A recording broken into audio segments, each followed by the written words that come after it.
Hello and welcome to Dear Diary. Dear Diary is a narrative series that tells the story of an African woman. It is interesting, educative and entertaining.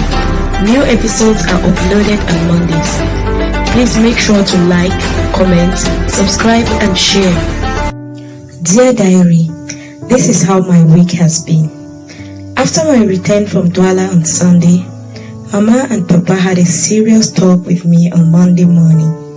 They told me to understand that they were only looking out for me. I listened keenly to all they said, and I was grateful peace had been restored at last. I didn't tell them that my sisters were aware of my recent communications with Ari. That would have created more problems for me and for them too. That same day in the evening, Karachu visited.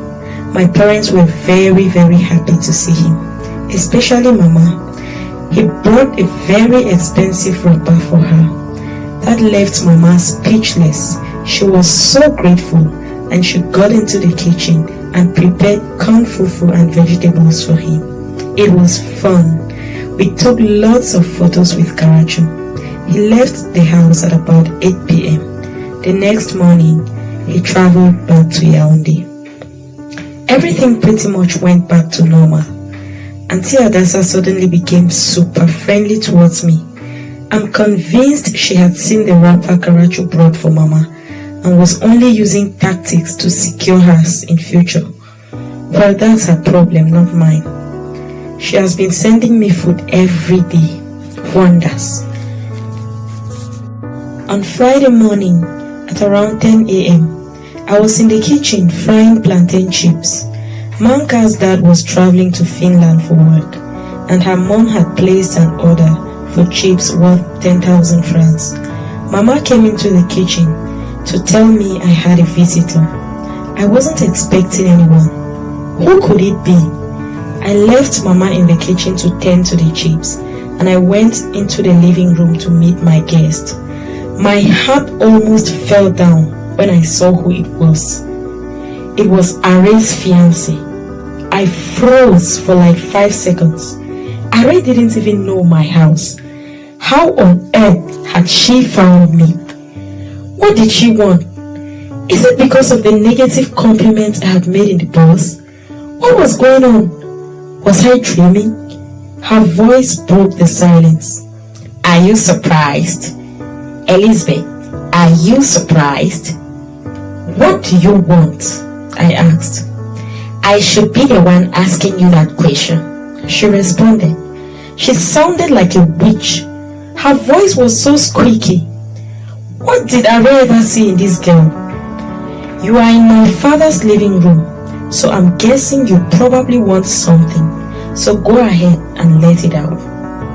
I was busy when you came in. She let out the most provocative laughter I had ever heard. Her next words pierced my heart like a needle. I came here to warn you to leave Ari alone. Looking at this dumpster you call a house, I can understand why you are after Ari. But let me tell you this. Ari is nothing without me, so back off. I don't know how I did it, but before I could think, I gave her a heavy slap. She stumbled and fell on the couch behind her. Now listen to me, you witch. You don't have the license to insult me in my father's house. That I cannot take.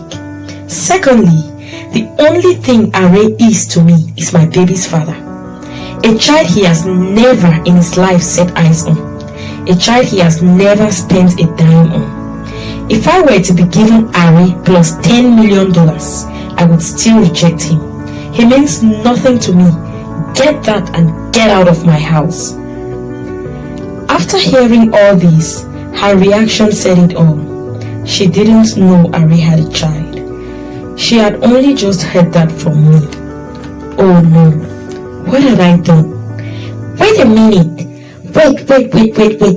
Did you just say Ari has a child? Ari has a child with you? Oh no, this is not happening. Oh no, no, no, no, no. Oh no, she burst into tears. Thankfully, Papa was not at home. Mama had heard all the screaming and shouting and came to find out what was happening. All of us were shocked. After a while, Mama told her she needed to go sort things out with Ari. Suddenly, she became all calm and nice. She told me Karachu is a friend of hers, and him being a designer, she had met him on Wednesday. She needed to see his designs so she could pick out an outfit for her wedding. As she was going through Karachu's phone to check photos of dresses, she came across the photos we had taken on Monday evening when Karachu was here. She then lied to Karachu that I was an old friend of hers, and innocently, Karachu had given her my address. According to what she had told him, she wanted to surprise me. Because Ari had become very angry when she had cancelled my contract, she thought I was having an affair with him, and so she had come to confront me, only to find out the shocking truth. I felt somewhat guilty after she left. She didn't have to find out Ari's secret from me. But how was I supposed to know he had not told her? By the way, her name is Besem. Mama consoled me and told me that in a way, it was a good thing she had found out. No good marriage can be built on the foundation of lies. On Sunday morning, as I was preparing to go to church, Ari called me. He was so angry and he said I was so unforgiving that I had to try to ruin his marriage. I gave him the insult of his life. It's a shame how people always somehow try to blame others for their own mistakes. How dare he, Judas! I told him I had not done that intentionally, but now that I had, I wasn't sorry. I told him to sort himself out and leave me out of it.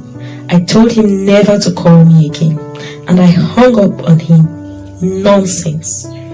That evening, I delivered the chips to Manka's mom.